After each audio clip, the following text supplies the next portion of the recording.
Welcome to live class, my dear students. I am Kalamuddin sir. I am going to teach you English grammar.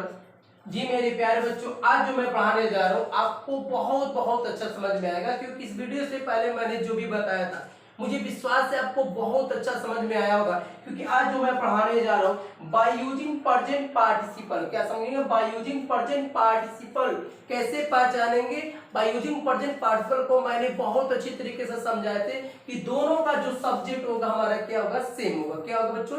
Same होगा। और क्या करेंगे? Verb की first form में क्या जोड़ेंगे? आईएनजी जोड़ दिया जाएगा।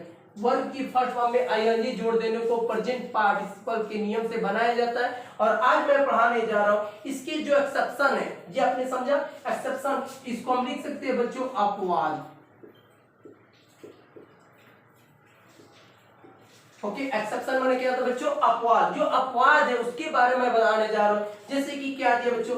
अगर दिए हुए सिंपल वाक्य में, जैसे कि वाक्य दिया हुआ है कि अगर दिए हुए सिंपल वाक्य में is are am was were का प्रयोग हो तो, कि अगर दिए हुए सिंपल वाक्य में is are am was were का प्रयोग हो तो कंबाइन क्या करते हो बच्चों? ध्यान देंगे, कंबाइन करते समय सबसे पहले B plus I N G means being का प्रयोग कर दिया जाता। अब ये ध्यान देंगे, आपको मैंने बताया था कि जब सिंपल बनाते हैं बाय यूजिंग प्रेजेंट पार्टिसिपल की सहायता से तो बी फर्स्ट प्लस आईएनजी का प्रयोग करते हैं। लेकिन अपवाद इसमें आ गया। वो अपवाद क्या बता रहा है कि अगर दिए हुए वाक्य में is are am was were का प्रयोग हो तो कंबाइन करते समय सबसे पहले किसका प्रयोग करें? सबसे पहले बीइंग का प्रयोग कर दें। कैसे पहचानेंगे? प्रेजेंट पार्टिसिपल का एक्सेप्शन है। आइए मेरे प्यारे स्टूडेंट इसको ध्यान देने का प्रयास करेंगे। जैसे कि दिया हुआ आई एम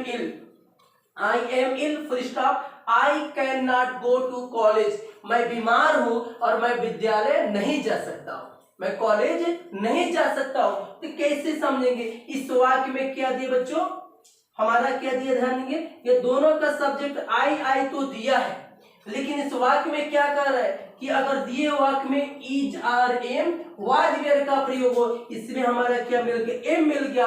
तो हम सबसे पहले किसका प्रयोग करेंगे? बीइंग का प्रयोग करेंगे। ऐसे नहीं कि वर्ब की फर्स्ट फॉर्म में आईएनजी का प्रयोग कर दिया जाएगा, नहीं। इस बात को ध्यान रखिए, क्योंकि हम पढ़ रहे हैं एक्सेप्शन, और एक्सेप्शन एक अपवाद होता है, बहुत इंपॉर्टेंट होते हैं। एक्सेप्शन की हर रूल को हमें अच्छी तरीके से वॉच करना पड़ेगा, अच्छी तरीके कंसेप्ट करना पड़ेगा।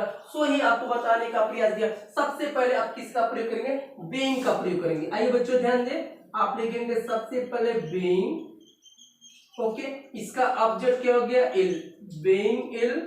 और यहाँ पे फुल स्टॉप का स्थान पे मैंने बताया कि जहां पे फुल स्टॉप रहेगा उसके स्थान पे आप किसका प्रयोग करेंगे? कामा का प्रयोग करेंगे। तो आपने लिखा बीइंग इल कामा, और पूरे वाक्य उतार देंगे I can okay go to college, I can go to college. Next बच्चों क्या कर रहे? ध्यान देंगे, he was hungry full stop, he took his food, कह रहा है कि वो भूखा था और उसने अपने भोजन को कर लिया। तो यहाँ पे ध्यान दें बच्चों, यहाँ वाज का प्रयोग किया गया। अब इसको जब कंबाइन किया जाएगा, आप सबसे पहले किसका प्रयोग करेंगे? बीइंग का प्रयोग करेंगे, क्योंकि यहाँ पे क्या दिया? वाज दिया, बीइंग और ऑब्जेक्ट उतार लेंगे हंग्री,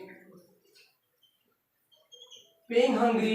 ओके, और फुल स्टॉप का स्थान पे आप क्या लगाएंगे? यहाँ पे कॉमा का प्रयोग करें। और देखिए ही और ये भी ही है, दोनों ही दिया है, लेकिन कॉमा के बाद आने वाला वाक्य केवल नेम ही कैपिटल लेटर्स होगा, अन्यथा आने वाला जो भी सब्जेक्ट रहेगा हमेशा सिर्फ स्मॉल लेटर लिखेंगे। आप किसका प्रयोग करेंगे बच्चों? ही का प्रयोग। ही टुक, क्या लिखेंगे? He took his food, he took his food। क्या होगा? being hungry, comma he took his food। अगर यहाँ पे राम देता तो यहाँ पे ही होता, तो यहाँ पे जो राम देता हम यहाँ पे ही होता, उसको राम को उतार दिया जाता। यहाँ कह रहा है कि the bus is very old, the bus is very old, it runs very slow। हम इसको यहाँ बताने का प्रयास करें मेरे प्यारे स्टूडेंट, क्योंकि the bus दिया और इसमें हमारा क्या इज दे दिया है, इसमें इज दिया है तो इसीलिए इज आया है। हम किसका प्रयोग करें? बीइंग का प्रयोग करेंगे।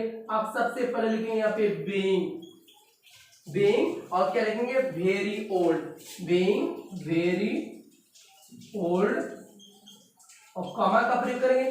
इट किसके लिए आ रहा है? इस सब्जेक्ट के लिए। सब्जेक्ट क्या है? द बस है, तो यहाँ पे लिखेंगे बच्चों the bus runs, the bus runs slow, the bus runs slow. तो आपने क्या लिखा देखो बच्चों, बीइंग वेरी ओल्ड कामा, और यहाँ पे इट के स्थान पे हमने क्या लिखा? द बस लिख दिया, the bus runs very slow.